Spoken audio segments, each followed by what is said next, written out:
నమస్కారం.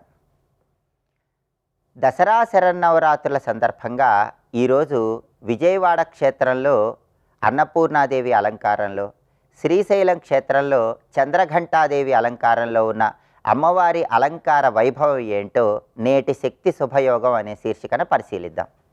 ఈరోజు విజయవాడ క్షేత్రంలో జగన్మాత అన్నపూర్ణాదేవి అలంకారంలో భక్తులందరికీ దర్శనమిస్తుంది. ఈ అన్నపూర్ణాదేవి అలంకారాన్ని మనం పరిశీలిస్తే అన్నపూర్ణాదేవి ఒక బంగారు సింహాసనం మీద బంగారు ఆభరణాలన్నీ ధరించి కూర్చొని ఉంటుంది. ఆమె కుడి చేతిలో ఒక బంగారపు గరిటెను పట్టుకొని ఉంటుంది. ఎడమ చేతిలో వివిధ రకాలైనటువంటి ఆహార పదార్థాలు ఉన్నటువంటి పాత్రను ధరించి అలంకారంలో దర్శనమిస్తుంది. అమ్మవారికి ఒకవైపు సాక్షాత్తు పరమేశ్వరుడే ఆది భిక్షువుగా అలంకారంలో దర్శనమిస్తాడు.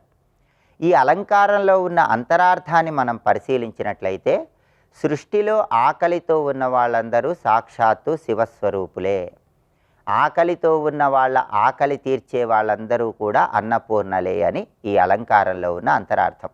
అన్నపూర్ణాదేవికి ఆది భిక్షువుగా ఉన్నటువంటి పరమేశ్వరుడు అంటే ఎంతో ప్రీతిపాత్రం. ఎందుకంటే పరమేశ్వరుడు ఆది భిక్షువుగా ఉండి భక్తిని అరిషడ్వర్గాలను భిక్షగా తీసుకొని మనకు ముక్తిని అనుగ్రహిస్తాడు.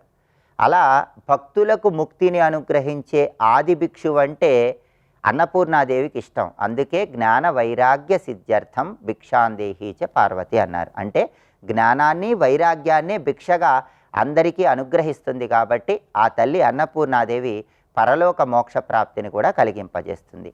ఈ సృష్టిలో ఆకలితో ఉన్న వాళ్ళందరికీ కూడా ఆకలి తీర్చాలనే అద్భుతమైన సందేశాన్ని అన్నపూర్ణాదేవి అలంకారం ద్వారా మనం అందరం కూడా తెలుసుకోవాలి.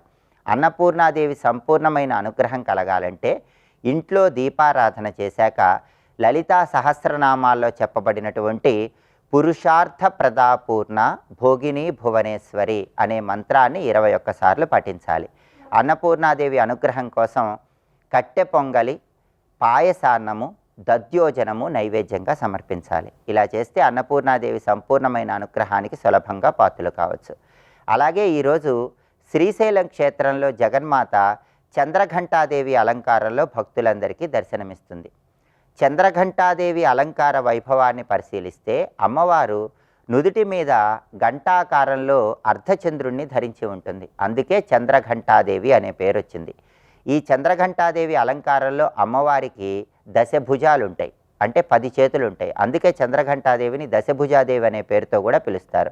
చంద్రఘంటాదేవి వాహనం సింహం, అంటే అమ్మవారు సింహ పరాక్రమంతో ఉంటుంది. చంద్రఘంటాదేవిని దర్శనం చేసుకుంటే శత్రుబాధలన్నీ తొలగిపోతాయి. ఎప్పుడూ యుద్ధోన్ముఖురాలై ఉంటుంది. కానీ భక్తులకు మాత్రం పరమశాంతంగా దర్శనమిస్తుంది. శత్రుబాధల నుంచి బయటపడటానికి, మానసిక ధైర్యాన్ని స్థైర్యాన్ని పెంపొందింపజేసుకోవటానికి చంద్రఘంటాదేవిని ఆరాధన చేయాలి. చంద్రఘంటాదేవికి ద్రోణ పుష్పాలు, తుమ్మిపూలంటే ఎంతో ప్రీతిపాత్రం. కాబట్టి ఈరోజు అమ్మవారిని మనసులో స్మరించుకుంటూ గృహంలో తుమ్మిపూలతో పూజ చేసినట్లయితే చంద్రఘంటాదేవి సంపూర్ణమైన అనుగ్రహం కలుగుతుంది.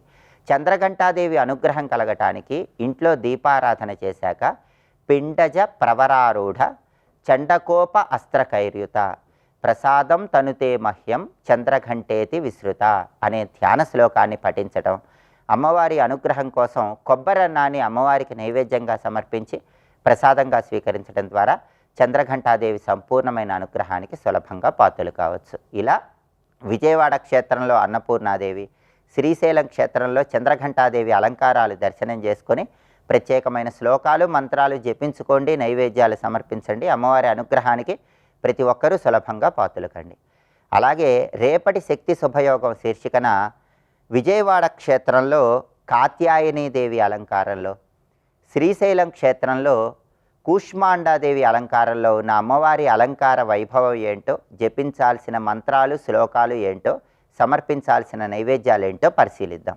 నమస్కారం.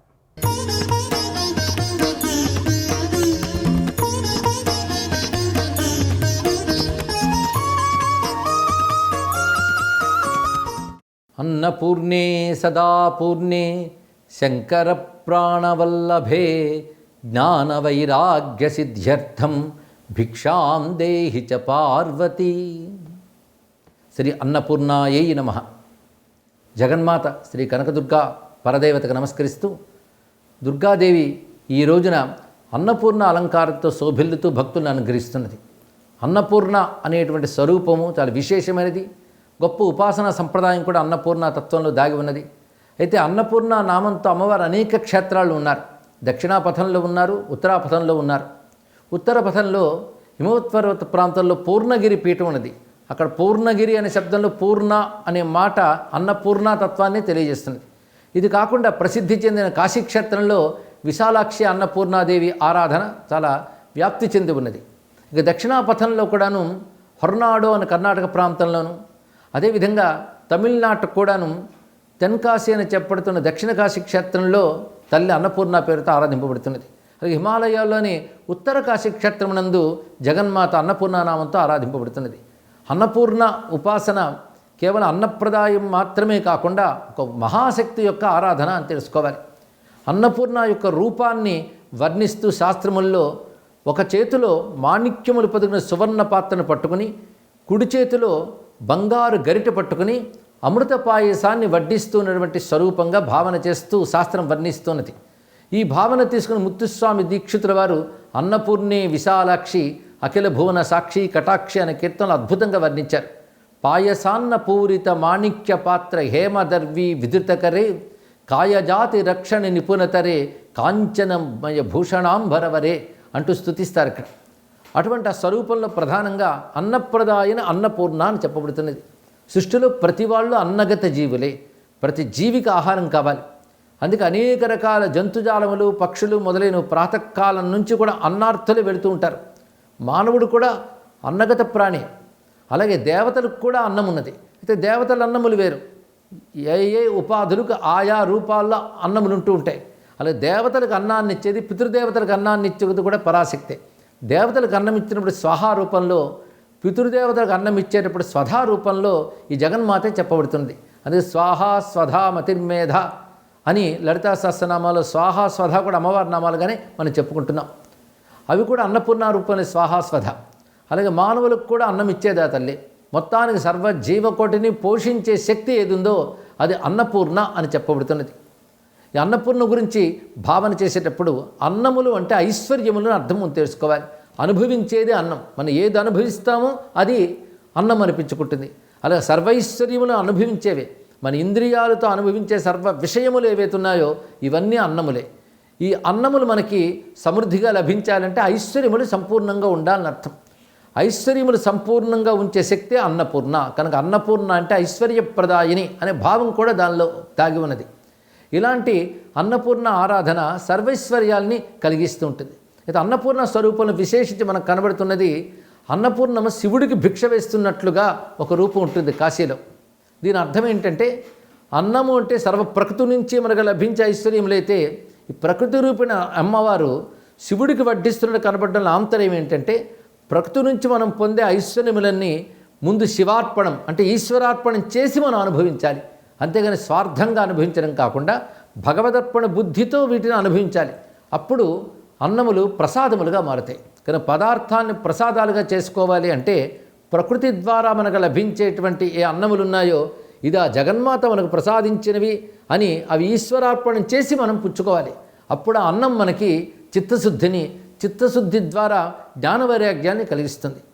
అందుకే ఆ తల్లిని యాచిస్తూ అన్నపూర్ణే సదాపూర్ణే శంకర ప్రాణవల్లభే, శివునికి ప్రాణవల్లభై అయినటువంటి అన్నపూర్ణ అని చెప్పడంలోనే శివునికి అమ్మవారికి ఉన్నటువంటి అభేద భావాన్ని తెలుస్తూ ఉంటుంది. పైగా సదాపూర్ణే, ఆవిడ ఎల్లవేళలా పూర్ణురాలట. అంటే జగత్తులో అందరికీ అన్నీ ఇస్తున్నప్పటికీ ఆవిడ దగ్గర ఉన్న ఐశ్వర్యానికి లోటు లేదు. అందుకే సదాపూర్ణే అని చెప్పారు. అయితే ఆ దొరికేటువంటి అన్నము ద్వారా మనం లభించవలసింది ఏంటంటే జ్ఞాన వైరాగ్య సిద్ధ్యర్థం. జీవుడు ఎప్పటికైనా జ్ఞాన వైరాగ్యాలు పొందాలి. ఊరికనే బ్రతికిపోవడం కాదు. జ్ఞాన వైరాగ్యాలు ఈ శరీరం ఉండగానే మనం పొందగలగాలి.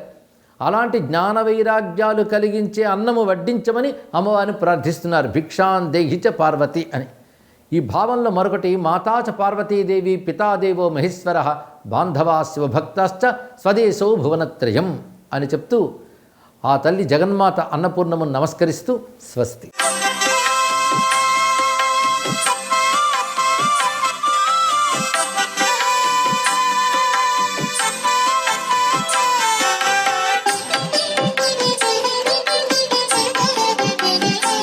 సర్వమంగళమాంగళ్యే శివే సర్వార్థసాధికే శరణ్యే త్ర్యంబకే దేవి నారాయణి నమోస్తుతే. శ్రీమాత్రే నమః. దసరా శరన్నవరాత్రి మహోత్సవాలలో ఈరోజు అమ్మలగన్న అమ్మ అయినటువంటి దుర్గమ్మ అన్నపూర్ణాదేవి అవతారంలో మనందరినీ కూడాను అనుగ్రహాన్ని ప్రసాదిస్తూ ఉన్నది. ఈ అమ్మవారిని అన్నపూర్ణాదేవిగా మనం దర్శించినప్పుడు అన్నం పరబ్రహ్మ స్వరూపంగా అన్నాన్ని ప్రసాదించేది ఆ జగన్మాతే అనేటువంటి దృష్టితో చూస్తాం. ఈమె యొక్క నివాసం కాశీ దివ్యక్షేత్రం అయినప్పటికీ కూడా సాక్షాత్తు తన భర్త అయినటువంటి పరమేశ్వరుడే ఆదిభిక్షువుగా ఈ యొక్క అమ్మవారి దగ్గరికి యాచనకి వచ్చినప్పుడు ఆ తల్లి అన్నపూర్ణ ఆయనకు భిక్షను ప్రసాదించింది. ఆకలేసి యాచించిన తన భర్తకే ఆమె అన్నాన్ని సమర్పిస్తోంది అంటే అన్నార్తులైనటువంటి వారందరినీ కూడా ఈ లోకంలో సాక్షాత్తు శివస్వరూపులుగా భావించాలి. అప్పుడు మనం అన్నార్తులం అని చెప్పేసి అవుతాం. ఇది అలంకారంలో దాగిన పరమార్థ లక్షణం. ఈ అన్నపూర్ణ అవతార స్వరూపరీత్యా ముందుగా పురుషార్థప్రదా పూర్ణ భోగిని భువనేశ్వరి అని చెప్పేసి అనుకుంటూ అన్నపూర్ణే సదాపూర్ణే అనేటువంటి శ్లోకాన్ని పఠిస్తూ అన్నపూర్ణాదేవిని మనమంతా కూడా ఈ దసరా శరన్నవరాత్రి మహోత్సవాలలో పూజించాలన్నమాట. సర్వే జనా సుఖినో భవంతు.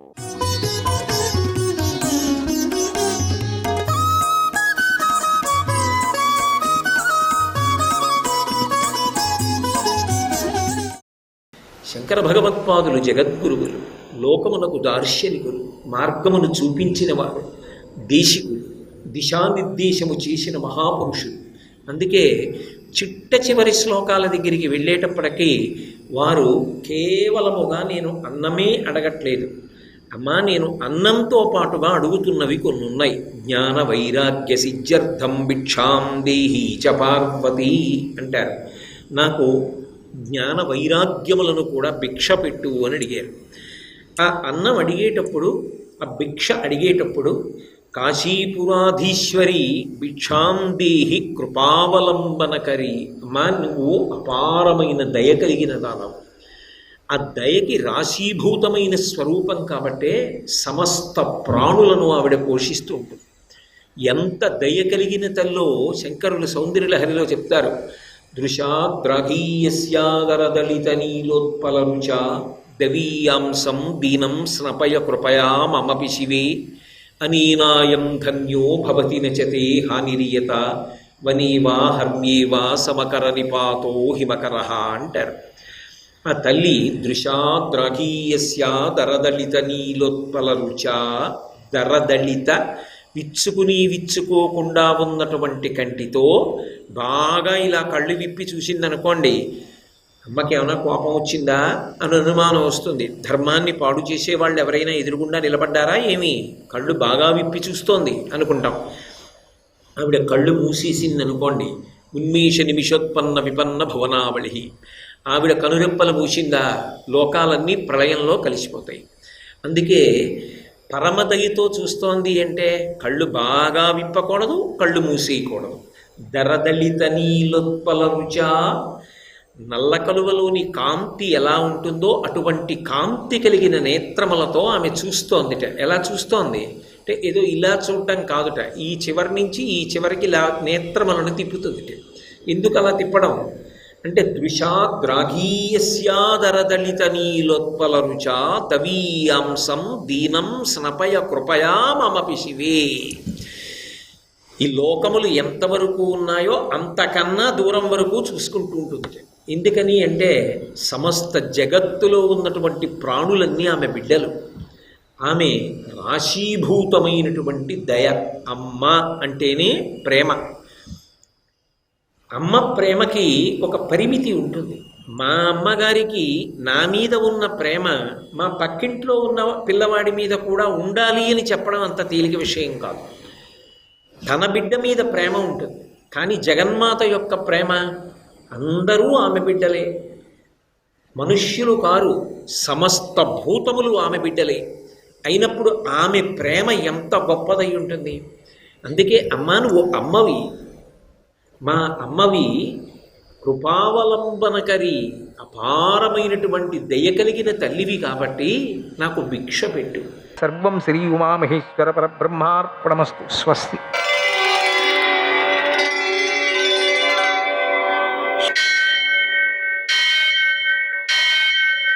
సహస్రశీరుషం దేవం విశ్వాక్షం విశ్వశంభువం విశ్వం నారాయణం దేవమక్షరం పరమం పదం విశ్వతః పరమాం నిత్యం విశ్వం నారాయణగుం హరిం విశ్వమేవేదం పురుషస్తద్విశ్వముపజీవతి పతిం విశ్వస్యాత్మేశ్వరం శాశ్వతం శివమచ్యుతం నారాయణం మహాజ్ఞేయం విశ్వాత్మానం పరాయణం. సూర్యశౌర్యమథేందురింద్ర పదవీ సన్మంగళం మంగళం. అన్నపూర్ణే సదాపూర్ణే శంకర ప్రాణవల్లభే జ్ఞాన వైరాగ్య సిద్ధ్యర్థం భిక్షాం దేహి కృపాకరి. నేటి కాలమాన విశేషాలను గమనిద్దాం. స్వస్తిశ్రీ చాంద్రమాన విశ్వావసనామ సంవత్సరం దక్షిణాయనం శరదృతువు ఆశ్వయుజమాసం శుక్లపక్షం బుధవారం. సూర్యోదయం 6:08 సూర్యాస్తమయం 6:07. తిథి తదియ పూర్తిగా ఉంది. నక్షత్రం చిత్త సాయంకాలం 4:17 వరకు ఉంది. వర్జం రాత్రి 10:33 నుంచి 12:21 వరకు.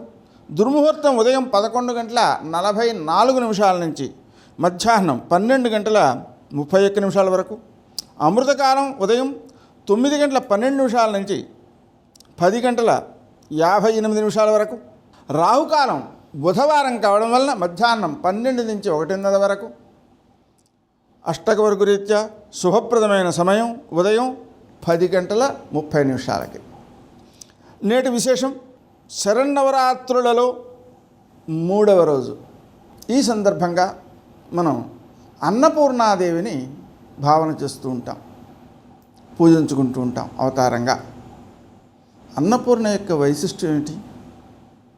మనం తినేటువంటి ఆహార పదార్థములు ఏవైతే ఉన్నాయో వాటి ద్వారానే మన మనస్సు ఏర్పడుతుంది. అన్నాన్ని మనం పరబ్రహ్మస్వరూపంగా భావన చేస్తూ ఆ అన్నపూర్ణాదేవిని ప్రార్థించుకుంటూ నాకు జ్ఞానము వైరాగ్యము సిద్ధించడం కోసం ఈ అన్నాన్ని నాకు భిక్షగా ప్రసాదించు అని కోరడం ద్వారా మన మనస్సు చాలా ప్రసన్నమవుతుంది, సరి అయిన ఆలోచనలు కలిగినది అవుతుంది. అంతేకాక ఈరోజు మరో విశేషం ఏంటంటే త్రిద్యుస్పృక్ అనేటువంటి ప్రత్యేక శుభదివసం ఉంది. ఈ రోజున మనం చేసేటువంటి స్నానం నదీ స్నానం, దానం, అలాగే జపం మొదలైనటువంటివన్నీ కూడా అక్షయమైన ఫలితాన్ని ఇస్తూ ఉంటాయి, చాలా విశేషమైన ఫలితాన్ని అందజేస్తాయి. నేటి ఆణిముత్యాలు.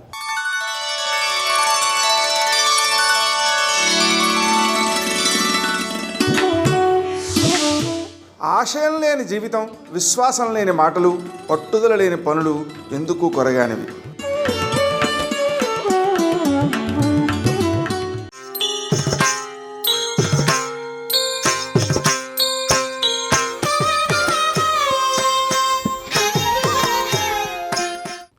శ్రీమాత్రే నమః. ఐశ్వర్యమిందుమౌలేః ఐకాత్మ్య ప్రకృతి కాంచి మధ్యగతం ఐందవ కిశోరశేఖరం ఐందం పర్యం చ కాస్తి నిగమానాం. అమ్మవారంటే చంద్రశేఖరుడి ఐశ్వర్యము. అందుచేత ఆ తల్లి కూడా చంద్రశేఖరుడిలాగానే బాలచంద్రుణ్ణి శిరస్సు మీద ధరించింది. ఆ తల్లియే వేదాల తాత్పర్యమై ఉంది. జీవుడు ఈశ్వరుడు ఒకటే అనే జ్ఞానం కలిగించటానికి కారణమై ఉంది. కాంచీ నగరంలో మధ్యలో ఉంది. అలాంటి తల్లికి నమస్కారం. జనమేజయుడు వ్యాస మహర్షిని ఇలా అడిగాడు, ఓ మహాముని, పూర్వం దేవీ యాగాన్ని శ్రీ మహావిష్ణువు ఎందుకు చేశాడు? ఆయన సర్వసమర్థుడు, జగత్కారణుడు కదా. ఆయన దేవీ యాగం చేస్తున్నప్పుడు ఎవరు సహాయం చేశారు? ఆ దేవీ యాగంలో ఎంతమంది పండితులున్నారు? నాకు దేవీ యాగం గురించి విషయాలన్నీ చెప్పు. ఎందుకంటే శ్రీ మహావిష్ణువంతటి వాడు దేవీ యాగం చేయటం అంటే మాటలు కాదు కదా. అది చాలా గొప్ప విషయం. కనుక ఈ విశేషాన్ని విని నేను కూడా దేవీ యాగం చేస్తాను అన్నాడు. ఆ మాటలు విని వ్యాస మహర్షి ఇలా అన్నాడు, ఓ జనమేజయ, అలాగే చెబుతున్నాను, శ్రద్ధగా విను. ముందుగా భూమి ఏర్పడడం, దానికి గల పేర్లు, మేరుగిరి పుట్టడం, దేవతలు పుట్టడం, త్రిమూర్తులు కొత్త ఇంటికి వెళ్ళటం వంటి విషయాలను కూడా చెప్పి ఆ తర్వాత నీకు దేవీ యాగాన్ని చెబుతాను. పూర్వం త్రిమూర్తులు శ్రీలై శ్వేతద్వీపానికి వెళ్ళి అక్కడికి వెళ్ళి జగదంబ అర్చించారు. ఆ తర్వాత వారు పురుషులయ్యారు. అనంతరం బ్రహ్మదేవుడు సరస్వతీదేవిని, మహావిష్ణువు లక్ష్మీదేవిని, శివుడు కాళీదేవిని భార్యలుగా పొంది విమానాన్ని ఎక్కి తిరిగి వచ్చారు. అప్పుడంతా నీటితో నిండి ఉండటాన్ని చూసి భూమిని సృష్టించారు. ఆధారశక్తిరచలా ఆధారశక్తిరచలా ముక్త దేవ్యా స్వయం తతః. ఆ భూమికి ఆధారశక్తిగా భువనేశ్వరి శక్తి నిలిచింది. దాంతో భూమికి ధర అనే పేరు వచ్చింది. ఇందులో మధుకైటుబల మేధస్సు కలిగి ఉంది కనుక దీనికి మేదిని అనే పేరు కూడా ఏర్పడింది. ఈ భూమి బాగా విశాలంగా ఉంది, విస్తారంగా ఉంది. అందుచేత దీనికి పృథ్వీ అనే పేరు వచ్చింది. మహి అనే పేరు కూడా వచ్చింది. ఇటువంటి భూమిని శేషుడు తన తల మీద ధరించాడు. అప్పుడు ఈ భూమి అటు ఇటు ఒరిగిపోకుండా నిలబడటానికి పర్వతాలు పుట్టాయి. ఇవి ఇనుప గుండులలాగా అటు ఇటు నిలబడ్డాయి. అందుకే ఆ పర్వతాలు మహీధరాలు అని పిలువబడ్డాయి. జాతరూపమయో మేరు జాతరూపమయో మేరు బహుయోజన విస్తరః బహుయోజన విస్తరః కృతో మణిమయైః శృంగైః కృతో మణిమయైః శృంగైః శోభితః పరమాద్భుతః శోభితః పరమాద్భుతః. అనంతరము జగన్మాత ఒక బంగారు కొండను సృష్టించింది. అదంతా బంగారుమయం. దాని శిఖరాలు అనేక రత్నాలతో ప్రకాశిస్తూ ఉంటాయి. అది బహుయోజనాల వైశాల్యం కలిగి ఉంటుంది. అద్భుతంగా కాంతులతో శోభిస్తూ ఉంటుంది. దానినే మేరుపర్వతం అంటారు. తర్వాత బ్రహ్మదేవుడికి మరీచి, నారదుడు, అత్రి, పులస్త్యుడు, పులహుడు, క్రతుడు, దక్షుడు, వశిష్ఠుడు అనే పుత్రులు జన్మించారు, మానసపుత్రులు. వీరిలో మరీచికి కశ్యపుడు పుట్టాడు. అతడు దక్షుడి యొక్క 13 మంది పుత్రికలను పెళ్లి చేసుకోగా వారికి దేవతలు, దానవులు పుట్టారు. తర్వాత సృష్టి అంతా ఏర్పడింది. ఆ తర్వాత బ్రహ్మదేవుడు తన కోసం మేరు పర్వతం మీద సత్యలోకాన్ని నిర్మించుకున్నాడు. విష్ణుమూర్తి ఉత్తమమైన వైకుంఠాన్ని నిర్మించుకున్నాడు. శివుడు కైలాసాన్ని నిర్మించుకున్నాడు. తర్వాత బ్రహ్మదేవుడు ఆ మేరు శిఖరాలలో ఒక శిఖరంపై ఇంద్రుడికి స్వర్గలోకం సృష్టించి ఇచ్చాడు. ఇక్కడ ఇంద్రుడు పారిజాతం, కామదేవును, 4 దంతాల ఐరావతం, తెల్లని గుర్రం, అప్సరసలతో ఉన్నాడు. ఆ తర్వాత పాల సముద్రం నుంచి పుట్టిన ధన్వంతరి, చంద్రుడు కూడా దేవతలతో కలిసి స్వర్గంలోనే ఉన్నారు. వీరందరూ స్వర్గలోకానికి ఆభరణాలుగా ఉన్నారు. తర్వాత సృష్టిలో 4 రకాల జీవరాశులు ఏర్పడ్డాయి. అందరూ తమ తమ లోకాల్లో తమ తమ ఇళ్లలో సుఖంగా ఉన్నారు, సంతోషంగా ఉన్నారు. అలాంటి సమయంలో వైకుంఠంలో సుఖంగా నివసిస్తున్న మహావిష్ణువుకు ఒక్కసారిగా జగన్మాత గుర్తుకొచ్చింది. ఆయన కంటికి శ్వేతద్వీపం కనిపించింది, మణిమండపం కనిపించింది. పూర్వం తాను స్త్రీ అయి ఆదిపరాశక్తిని దర్శనం చేసుకొని స్తుతించినట్లుగా, పూజించినట్లుగా కనిపించింది. అమ్మ తనకు దివ్యమంత్రాన్ని ఉపదేశిస్తున్న దృశ్యం కూడా కనిపించింది. వెంటనే శ్రీ మహావిష్ణువు ఠక్కున మేల్కొని, అరరే ఎంత తప్పైపోయింది, అమ్మని ఎప్పుడూ కూడా మర్చిపోకూడదు కదా, ఈ సుఖభోగాలు ఎంత పనిచేశాయి, అమ్మనే మరిచిపోయేలాగా చేశాయి, అమ్మ స్మరణం లేకపోతే ఇవి కొంప ముంచేస్తాయి కదా, అంచేత నేను ఎప్పుడూ అమ్మనే స్మరిస్తూ ఉంటాను,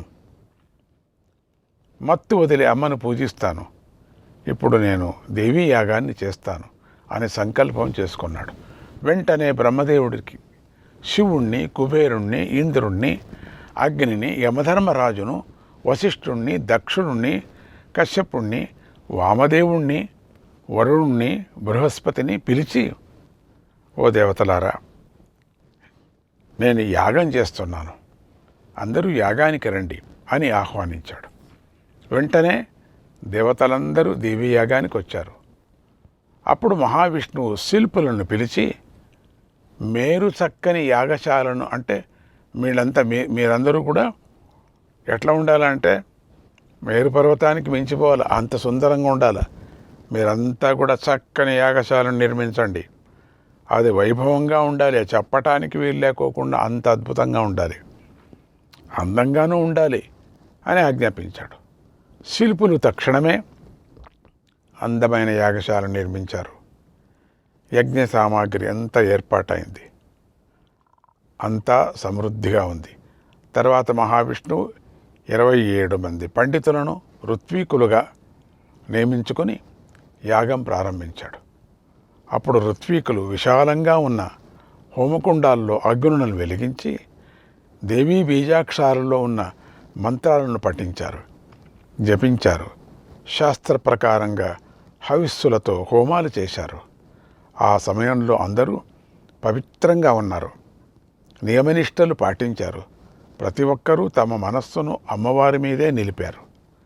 జపాలు చేసేవారి మనస్సు అమ్మవారి మీదే ఉంది, తపాలు చేసేవారి మనస్సు అమ్మవారి మీదే ఉంది, పారాయణాలు చేసేవారి మనస్సు అమ్మవారి మీదే ఉంది. అర్చనలు చేసేవారు, అభిషేకాలు చేసేవారు, దాన ధర్మాలు చేసేవారు, ఇంకా యజ్ఞాలలో రకరకాల సేవలు చేసేవారు. ఇలా అందరి మనస్సు అమ్మవారి మీదే ఉంది. అందుకు జగన్మాత సంతోషించి ఎవరికీ కనిపించకుండా అశరీరవాణిగా ఇలా అంది, ఓ లక్ష్మీపతి, నువ్వు ఇప్పుడు చేసిన దేవీ యాగం చాలా గొప్పది, దీంతో నాకు చాలా ఆనందం కలిగింది, నీ సకల కోరికలు తీరుతాయి. నువ్వు ఈ రోజు నుంచి దేవతలందరిలోకెల్లా ఉత్తముడవుతావు. నిన్ను బ్రహ్మదేవుడు మొదలైన దేవతలందరూ పూజిస్తారు. మానవులందరూ నీ భక్తులవుతారు. నువ్వే వారికి వరాలిచ్చేవాడు. వేద పురాణాలన్నీ నిన్నే అధికుడుగా చెప్పి కీర్తిస్తాయి. సకల యజ్ఞాల్లోనూ నువ్వే ముఖ్యుడిగా ఉంటావు. యజ్ఞం చేసేవారు ముందుగా నీకే ప్రథమార్చనను చేయిస్తారు. దానవులు పీడించినప్పుడు సకల దేవతలు నిన్నే ఆశ్రయిస్తారు. వేద పురాణాలు అన్నిటిలోనూ నువ్వే పురుషోత్తముడిగా కీర్తించబడతావు. యదా యదా హి ధర్మస్య గ్లానిర్భవతి భూతలే తదాంశేనావతీర్యాచు కర్తవ్యం ధర్మలక్షణం. భూలోకంలో ధర్మానికి హాని జరుగుతున్నప్పుడల్లా నువ్వు నీ అంశంతో అవతరించి ధర్మరక్షణ చేయాలి. భూలోకంలోని అవతారాలు చాలా ప్రసిద్ధికెక్కుతాయి. అందరూ ఆ అవతారాలను పూజిస్తారు. ఆ అవతారాలన్నిటిలోనూ నా అంశ అయిన లక్ష్మీదేవి నీకు తోడుగా ఉంటుంది. నా శక్తి వరాహిగా అవతరిస్తుంది, నారసింహిగా అవతరిస్తుంది. ఇలా ఎన్నో భేదాలతో ప్రకటమవుతోంది. ఆ శక్తులన్నీ సకల ఆయుధాలు పట్టుకొని నీ కార్యానికి సహకరిస్తాయి, నీ కార్యాన్ని పూర్తి చేస్తాయి. తాస్త్వయా నావమంతవ్యా సర్వదా గర్వలేశతః. నువ్వు గర్వించి ఎప్పుడూ కూడా ఆ శక్తులను చిన్నచూపు చూడకూడదు. ఆ శక్తులు నీకు పూజించదగిన వారు కనుక ఆ శక్తుల విషయంలో జాగ్రత్తగా ఉండు. ఆ శక్తుల భారతదేశంలో పూజలు అందుకుంటాయి. తమను భక్తితో అర్చించిన వారికి సకల కోరికలు ప్రసాదిస్తాయి. వారికి నీకు కూడా అఖండమైన కీర్తి లభిస్తుంది. నీ యొక్క కీర్తి సప్తద్వీపాల్లోనూ స్వర్గంలోనూ కూడా వ్యాపిస్తుంది. మానవులు తమ కోరికలు తీరటం కోసం నిన్ను, నా శక్తులను పూజిస్తూ ఉంటారు. సంపదలను, అభివృద్ధిని పొందుతూ ఉంటారు. ఈ రోజు నుంచి నువ్వు దేవాది దేవుడివి అయ్యావు అని పరాశక్తి అనుగ్రహించి ఆశీర్వదించిన మాటలు వినిపించాయి. ఎందుకంటే ఆ పరాశక్తి కనిపించదు కదా. ఆవిడ అస్సలే రూపమే లేదు ఆవిడికి. ఆవిడ నుంచి పుట్టినటువంటి మిగతా రూపాలు. ఆ మాటలు విని మహావిష్ణువు చాలా సంతోషించాడు. దేవతలు శ్రీహరిని కీర్తించారు. దేవీ యాగం పూర్తి అయ్యింది. అందరూ సంతోషించి తమ తమ ఇళ్లకు వెళ్ళి తమ తమ విధులను చేసుకుంటూ అమ్మవారిని పూజించసాగారు. ఇది శ్రద్ధాభక్తులతో దేవీయాగం చేసినందుకు లభించే ఫలం. శ్రీ మహావిష్ణువు తనను అనుగ్రహించిన జగన్మాతను మరిచిపోకుండా ఆరాధించి ఊహించలేని ఉత్తమమైన ఫలాన్ని పొందాడు. ఆ తల్లిని నిత్యము ఆరాధిస్తూనే ఉన్నాడు. కనుక అమ్మను మరిచిపోకుండా అమ్మ పూజల్లో పాల్గొన్న, అమ్మకు సంబంధించిన అన్ని సేవల్లో పాల్గొన్న శ్రీమాత భక్తులను గొప్పగా అనుగ్రహిస్తుంది. మీకందరికీ అమ్మ అనుగ్రహం లభించుగాక అని ఆశీర్వదిస్తూ శ్రీమాత్రే నమః.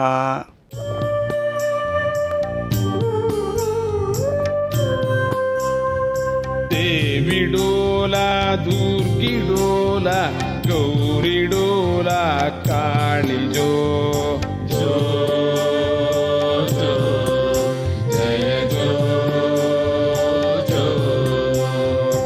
దేవిడోలా దుర్గిడోలా గౌరిడోలా కాళిజో